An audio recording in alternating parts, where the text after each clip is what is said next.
আজকে শুরু করছি প্রাইমারি শিক্ষক নিয়োগ এর ইন্টারভিউর জন্য অতি গুরুত্বপূর্ণ কিছু প্রশ্ন উত্তর নিয়ে আলোচনা, যেগুলো তোমাকে দেখে যেতেই হবে। চলো শুরু করা যাক আজকের পর্বের প্রথম প্রশ্ন নিয়ে। 1 নম্বর প্রশ্ন হচ্ছে, প্রাক প্রাথমিক শিক্ষার উদ্দেশ্য কি? তোমাকে যে কোনো প্রশ্ন কিন্তু করবে, তুমি শর্টে বলার চেষ্টা করবে, কারণ ওখানে কিন্তু লেন্দি বা কিন্তু রিটেন এক্সাম হচ্ছে না। মাথায় রাখবে যে তুমি যে উত্তরটা দেবে সেটা শর্টে বলবে, কিন্তু কি হলো, অর্থপূর্ণ ভাবে বলবে। তো প্রথম প্রশ্ন হলো, প্রাক প্রাথমিক শিক্ষার উদ্দেশ্য কি? উত্তর হবে, প্রাক প্রাথমিক শিক্ষার উদ্দেশ্য হলো ছাত্রছাত্রীদের মধ্যে সুঅভ্যাস গঠন করা। দেখো, এখানে সুঅভ্যাস গঠন করা এটা বললেই হবে। এবার দেখো, সুঅভ্যাস বলতে একটা ছোট্ট প্রাক প্রাথমিক শিক্ষার্থী মানে হচ্ছে একটা ছোট্ট বাচ্চা, সে যার বাড়ির প্রতি, বাবা মায়ের প্রতি সেই টানটা এখনো সে বাচ্চাটা হয়ে থাকে। সে এবার তাকে স্কুলের প্রতি, তাকে স্কুলে দেওয়া হচ্ছে মানে কি, সে তার সুঅভ্যাসটা গঠন করবে, কোন জিনিসগুলো ভালো, কোন জিনিসগুলো ভালো নয়, কোনগুলো উচিত, কোনগুলো উচিত না। ডেইলি লাইফের যে অভ্যাসগুলো আছে তার মধ্যে থেকে ভালো মন্দগুলোকে কিন্তু তাকে চিহ্নিত করা ভালোবেসে এবং যত্ন সহকারে। আরেকটা জিনিস কিন্তু এখানে আছে, সেটা হচ্ছে এই যে বারবার স্কুলে তাকে নিয়ে আসা হচ্ছে, প্রতিদিন আসতে দেখবে ওদের ক্লাসের চাপটাও কিন্তু নেই, ওদের কিন্তু মধ্য অবস্থাতেই কিন্তু টিফিনের পরে কিন্তু ওদেরকে মোটামুটি ভাবে ছেড়ে দেওয়া হয়, কারণ ওরা বাচ্চা ছোট, ওদের কিন্তু সেই যে ধৈর্য শক্তি না, সেটা নেই। ধৈর্য শক্তি ওদেরকে অতিরিক্ত দিতে গেলে সেটা নেগেটিভ হবে। এবং সেখানে কি হচ্ছে, বারবার স্কুলে নিয়ে আসার ফলে কিন্তু তাদের মনের মধ্যে কিন্তু একটা স্কুলের প্রতি ভালোবাসা, স্কুলের প্রতি একটা নেশা, তাহলে স্কুলের প্রতি একটা ভালোবাসা, স্কুলের প্রতি একটা আগ্রহ, আকর্ষণ, নেশা, ভালোবাসা এবং তার বিভিন্ন রকমের সুঅভ্যাসগুলো গঠন করতে কিন্তু সাহায্য করে।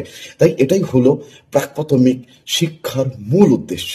2 নম্বর প্রশ্ন, আপনার বিদ্যালয়ের দুরন্ত একজন ছাত্র বা ছাত্রী আছে, একে কিভাবে আপনি নিয়ন্ত্রণ করবেন বা কিভাবে এর সঙ্গে সে আচরণটা করবেন?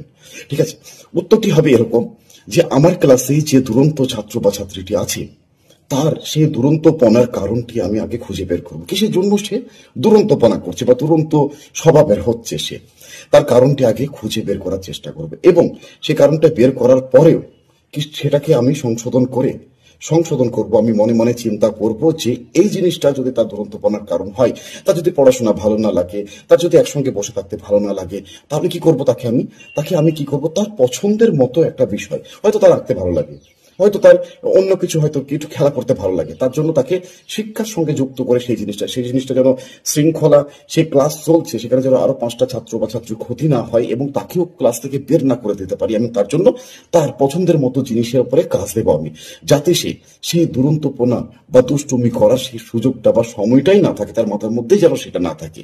নম্বর প্রশ্ন খুবই গুরুত্বপূর্ণ, সেটা হচ্ছে কিচেন গার্ডেন কি? উত্তরটি হবে, কিচেন গার্ডেন হলো একটি বাগান যেখানে প্রয়োজনীয় সবজি উৎপাদন করা হয় এবং বর্তমানে মিড ডে মিলের জন্য প্রয়োজনীয় সবজি চাষ করা হয়ে থাকে। যদি বিদ্যালয়ে কোনো রকম ফাঁকা জায়গা হয়ে থাকে, তাহলে সেখানে আমরা শিক্ষক, শিক্ষার্থী, শিক্ষিকা মিলে আমরা কি করব, সেইখানে অবসর টাইমে ক্লাস চলাকালীন সময় না, অবশ্যই টাইম, সেটা হচ্ছে টিফিন সময়ের মধ্যে হতে পারে, সেটা স্কুল শুরু হওয়ার একটু আগে হতে পারে, স্কুল ছুটি হওয়ার একটু পরে হতে পারে।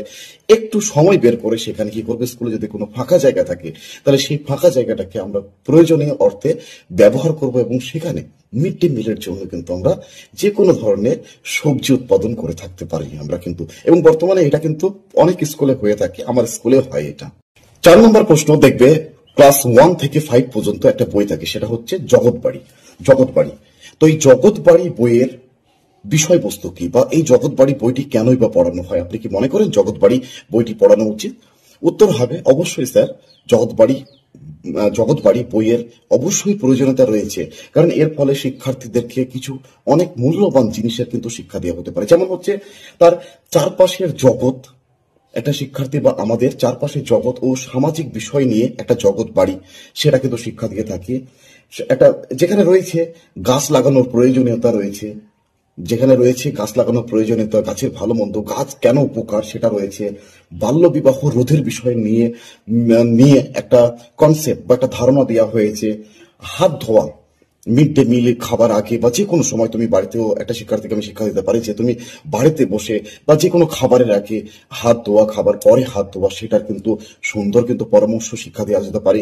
সেভ লাইফ এই বিষয়ে কিন্তু শিক্ষা দেওয়া যেতে পারে। এই সমস্ত বিষয়গুলো কিন্তু এই যে জগৎবাড়ি বইটি ক্লাস এক্ষেত্রে প্রাইমারি ক্ষেত্রে যদি বলি ক্লাস 1 to 5 এর ক্ষেত্রে কিন্তু যে জগৎ বাড়ি আছে সেই জগৎ বাড়ি বইটি থেকে আমরা এই শিক্ষাগুলো দিতে পারি, তাই এই বইটি অবশ্যই গুরুত্বপূর্ণ। 5 নাম্বার, শ্রেণীকক্ষে কয় ধরনের শিক্ষার্থী থাকে? শ্রেণীকক্ষে কয় ধরনের শিক্ষার্থী থাকে?